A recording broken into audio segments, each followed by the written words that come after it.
मेरे बेटा।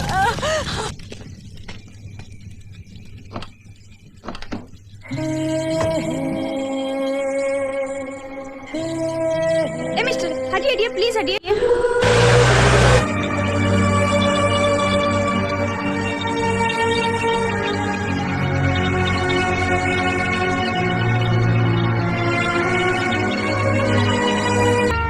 तुम पे सारे देश को अभिमान है। अस्सलाम वालेकुम जनाब। वालेकुम अस्सलाम।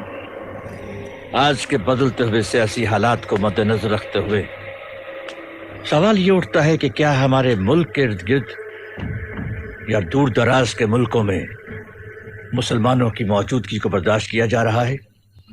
हमारा मकसद न सिर्फ आज की वर्ल्ड पॉलिसीज की मुखालफत करना है, बल्कि ये भी जताना है कि दुनिया के किसी भी कोने में मुसलमानों के हालात में बेहतरी आए। इसके लिए हमें चाहे कोई भी रास्ता अख्तियार करना पड़े। ब्रिगेडियर सरफराज खान साहब, हमें मालूम हुआ है कि ऐसे सरकारी खत के बारे में जो वजह बन सकता है उस हिंदुस्तानी मेजर की रिहाई का, लेकिन हम ऐसा होने नहीं देंगे क्योंकि उसने हमारे बहुत जांबाजों का खून किया है। उसे मरना होगा, यही अल्लाह की मर्जी है। लेकिन जनाब, आर्मी के भी कुछ कायदे कानून बनाए गए हैं जिन पे हमें अमल करना पड़ता है। कायदे फौज के लिए है और जंगे जिहाद हमारे लिए। वैसे फौजी कायदों से हम बेखबर भी नहीं हैं। आपके कायदे और हमारा मकसद भले एक ही हैं, मगर हमारे तरीके अलग अलग हैं। तारीख गवाह है कि जंग में हमेशा आपने अपने तरीकों पर चलकर दुश्मन से शिकस्त पाई है। जंग में फतेह सिर्फ बारूद और फौजी लश्कर से ही नहीं मिलती, फतेह मिलती है जिहाद से। जिहाद क्या है? मजहब की बंदूक में नफरत का बारूद, और इस बारूद को हमने हिंदुस्तान के चप्पे चप्पे पर बिछा दिया है, और इस काम को वहां बैठे हमारे ही वफादार लोग बड़ी कामयाबी के साथ अंजाम दे रहे हैं। ऐसा सोचना गलत है जनाब। बेखबर है शायद आप इस हकीकत से कि हिंदुस्तान का मुसलमान वतन परस्त है। वो अपनी जान दे सकता है लेकिन अपने वतन के साथ गद्दारी नहीं कर सकता। माना कि हिंदुस्तान का मुसलमान वतन परस्त है, मगर उनमें से कुछ हाथ ऐसे भी है जो खाली है, और हमने उन खाली हाथों का फायदा उठाकर उन हाथों में पैसा और हथियार पकड़ा दिए। उनके दिलो दिमाग में मजहब का जुनून भरकर हम जिहाद की जड़ें मजबूत करते आए हैं और करते रहेंगे इंशाअल्लाह। मैदान जंग में दुश्मन के सामने सीना तान कर उसे धूल चिटाने का हौसला हम भी रखते हैं जनाब, मगर हुजूर, जिहाद की आड़ में मजहब को बदनाम करके हजारों बेगुनाहों का खून बहाना मकसद नहीं है हमारा। मकसद जिहाद, मजहब, दहशत, इन लफ्जों का इस्तेमाल हम करेंगे, आप नहीं। आप सिर्फ वो करेंगे जो हम चाहते हैं, और हम ये चाहते हैं कि आप इस पर दस्तखत करें।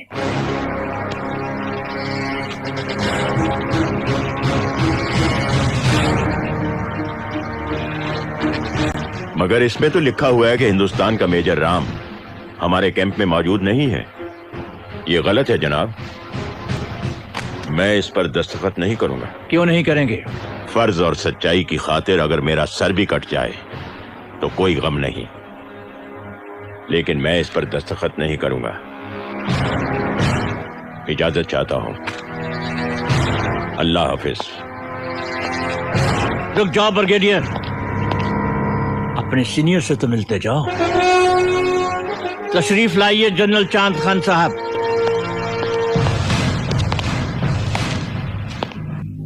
हमें पता चला है वो इंडियन मेजर राम आपके कैंप में है। अभी आपको मुझे कोई रिपोर्ट देने की जरूरत नहीं है। सरकार को क्या जवाब देना है हम जानते हैं। आप जा सकते हैं। You may go. Yes sir. Allah Hafiz general साहब। अल्लाह हाफिज। अबरेज, तुम अपना इंतकाम पूरा करो, आजाद कर दो उसे जिंदगी से, हमेशा हमेशा के लिए। शुक्रिया जनाब, अब मेरे मरहूम भाई फसल भाई की रूह को सुकून मिलेगा। शुक्रिया जनाब।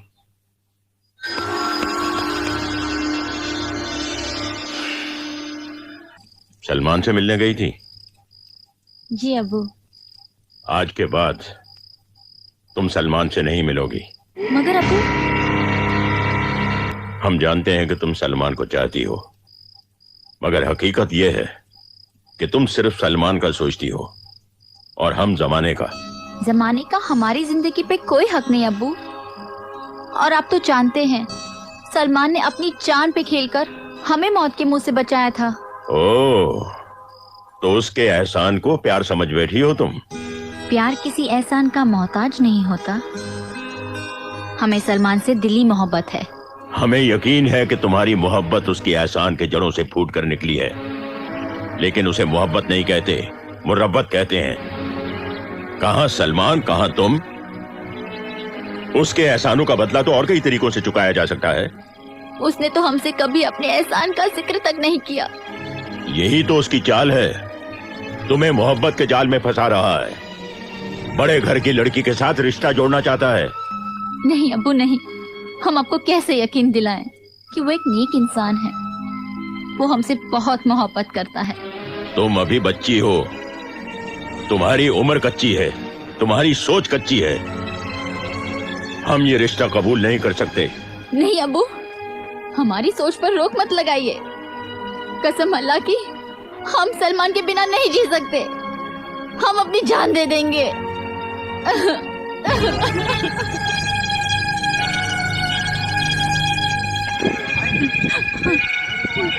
रुखसार, हम तुम्हारे इस सलूक से बहुत शर्मिंदा हैं। तुमने हमारी तौहीन की है। तो क्या तुमने फैसला कर लिया है कि सलमान के बगैर तुम जी नहीं सकती? नाराज हो जाओ इसी। अब तुम्हारी जिंदगी में हमारी कोई जगह ही नहीं रही। प्लीज अब्बू, ऐसा मत कहिए। ऐसा न कहिए तो क्या कहिए? अब तुम्हें हम दोनों में से एक को चुनना पड़ेगा, हमें या सलमान को। तुम्हारी खामोशी बताती है कि तुम सलमान को ही चुनोगी। बोलो, चुनोगी ना सलमान को?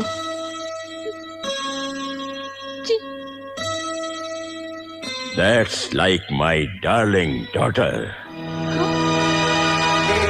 हमें तुम पर नाज है रुखसार, हमें सलमान कबूल है।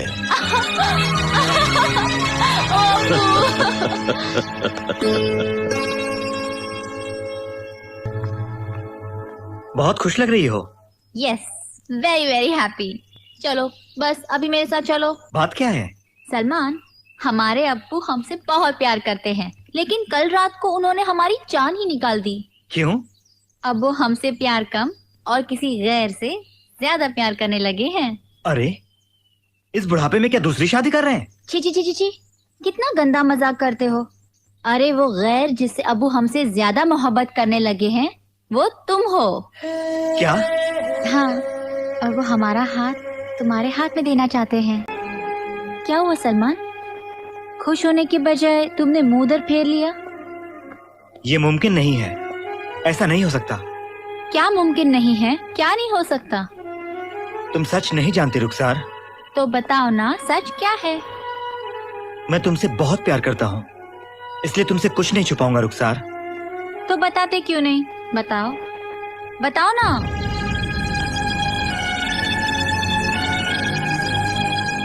मैं एक हिंदुस्तानी हूँ। What? और चोरी से सरहद पार करके आया हूँ। अपने भाई मेजर राम को तुम्हारे अब्बू की कैद से आजाद करवाने आया हूँ, जिन्हें जिहादी धोखे से किडनैप करके यहाँ ले आए हैं। अपनी माँ जैसी भाभी की खातिर आया हूँ, उनकी कोख में पल रहे बच्चे की खातिर आया हूँ। तुम एक हिंदुस्तानी हो, मेजर राम के भाई हो, एक हिंदू हो। पैदा होने से लेकर अपनी आखिरी सांस तक मैं एक हिंदुस्तानी हूँ और हिंदुस्तानी ही रहूंगा। लेकिन यह भी एक सच है रुखसार कि मैंने तुम्हारी ही तरह एक नेक मुसलमान के घर जन्म लिया है। झूठ पे झूठ बोल रहे हो तुम। नहीं रुखसार, ये सच है। मैं बहुत छोटा था जब मजहबी आग की लपेट में मेरे अब्बू और अम्मी मारे गए। अब्बू राम भैया के घर में मुलाजिम थे। फरिश्ते रहते हैं उस घर में। वहां मुझे छोटे भाई का दर्जा दिया गया। बचपन से ही मेरे मजहब को इज्जत से देखा गया और एक अच्छे मुसलमान की तरह मैंने परवरिश पाई। लेकिन राम भैया और भाभी का प्यार मेरे लिए हर धर्म और मजहब से बढ़कर है। लेकिन शायद तुम इसका अंजाम नहीं जानते। शायद मौत। एक हिंदुस्तानी और एक सच्चा मुसलमान होने पर मुझे नाज है, लेकिन राम भैया के लिए जान देना मेरे लिए फक्र की बात है। कि भाई जनाब, फजल बेग ने दुश्मनों के साथ लड़ते हुए शहादत हासिल की।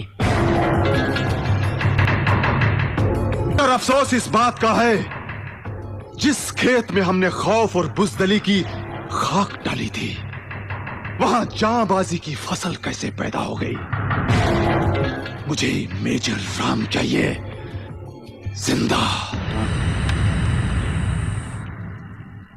बहुत कोशिशों के बाद भी जसवंत और नासिर का चेहरा मेरी आंखों के सामने से नहीं हटता है सर। मैं तुम्हारे जज्बात की कदर करता हूं मेजर राम। आखिर कितने जसवंत सिंह और नासिर खानों को बार बार मरना पड़ेगा सर? कब तक चलता रहेगा ये सिलसिला? अफसोस की बात तो यह है कि हमारे मुल्क के रहनुमाओं ने हमेशा पाकिस्तान की तरफ दोस्ती का हाथ बढ़ाने की कोशिश की, मगर सच तो यह है सर कि जब जब पाकिस्तान के नेताओं को अपनी कुर्सी खतरे में नजर आती है ना, तो जिहाद का नाटक शुरू कर देते हैं या फिर कश्मीर का मुद्दा लेकर खड़े हो जाते हैं। देखिएगा सर, एक दिन पाकिस्तान में भी क्रांति आएगी, वहां की जनता जागेगी। तब वो समझेगी कि हिंदुस्तान एक अच्छा पड़ोसी है, एक बहुत अच्छा दोस्त है। तब उन लाखों पाकिस्तानियों के हाथ हमारी तरफ दोस्ती के लिए बढ़ेंगे और फिर हम उन्हें अपने गले से लगाकर उनके दिल मोहब्बत से भर देंगे। मेजर राम, काश ऐसा हो। ऐसा होगा सर। चलता हूं सर। जय हिंद। जय हिंद। देख रहा हूं हमारी पाकिस्तानी भट्टी में तुम्हारे हिंदुस्तानी जोश का लोहा मोम बन के पिघल रहा है। तेरी पाकिस्तानी भट्टी में तो इतनी भी गर्मी नहीं कि वो हिंदुस्तानी मोम तक को पिघला सके।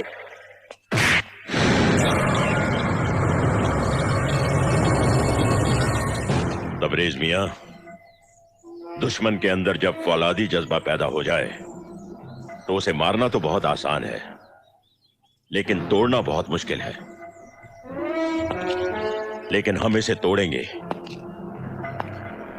और जब ये टूटेगा तो बोलेगा, बताएगा कि सरहद पार हिंदुस्तानी फौजों की ताकत क्या है और उनके मंसूबे क्या हैं। नहीं, इसने मेरे भाई फजल बेग को मारा है।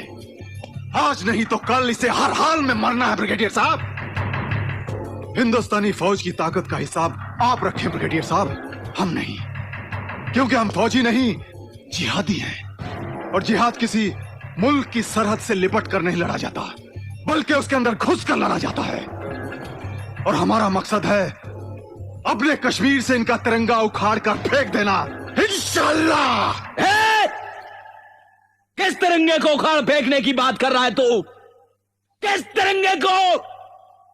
अरे जिस कश्मीर में केसर के खेत, सफेद बर्फ के पहाड़ और हरे चिनार के दरख्त हैं, अरे जिसे खुद कुदरत ने तिरंगे से नवाजा है, तू उस तिरंगे को क्या उखाड़ कर फेंकेगा? ब्रिगेडियर साहब, 15 जुलाई तक ये आपका है और उसके बाद। ओए, ये क्या गुस्ताखी हो रही है? हिंदुस्तानी मेजर को कुत्तों का खाना खिलाया जा रहा है? हाँ? अरे आज इनको दावत करवानी चाहिए। ओ, बिरयानी, कबाब, दम पुख्त मुर्गा। आज जश्न का दिन है ना, फतेह का दिन, फतेह का। नीचे कर ले। हाँ, वो माइक नीचे। हाँ, सही है। जानते हो मेजर राम, हमारे जांबाज जिहादियों ने कश्मीर की असेंबली, दिल्ली की पार्लियामेंट और कलकत्ता की एम्बेसी के बाद मजहबी आग फैलाकर दहशत और खौफ से हिंदुस्तान की सियासत की जड़ें हिलाकर रखती हैं।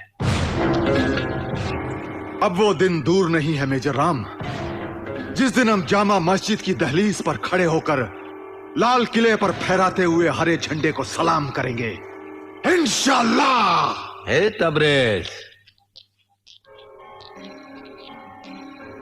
तू तो पूरा मुझे शेख चिल्ली लगता है रे। जानता है शेख चिल्ली किसे कहते हैं? जो दिन भर चारपाई पर लेटे लेटे ख्वाब देखा करता है। पर तू तो खड़े खड़े ख्वाब देख रहा है, कभी जामा मस्जिद पे नमाज पढ़ने का, तो कभी लाल किले पे हरा झंडा फहराने का। अरे तू अपनी कैद में एक आम हिंदुस्तानी सिपाही को तो खौफजदा कर ना सका, पूरे हिंदुस्तान को क्या खौफजदा करेगा? और जिस मुल्क की बुनियाद को तू हिलाने की बात कर रहा है ना, याद रख, तेरे मुल्क पाकिस्तान की बुनियाद उसी हिंदुस्तान पे खड़ी है। अरे शुक्रिया अदा कर हिंदुस्तान का, जिसने तुम्हें खड़े होने के लिए जमीन दी। खामोश! चिल्लाओ मत! बहुत हो गया तेरे खौफ, आतंक और जिहाद का रोना धोना। अरे खैरात में मिली इस जमीन पर अपने मालिक को याद करके अमनो चैन से रहना सीख। और ये मत भूल कि जो जमीन देना जानते हैं वो जमीन लेने की हिम्मत भी रखते हैं। और जिस दिन ऐसा हो गया ना, उस दिन तेरे मुल्क का दुनिया के नक्शे से नामो निशान मिट जाएगा। जय राम जी की।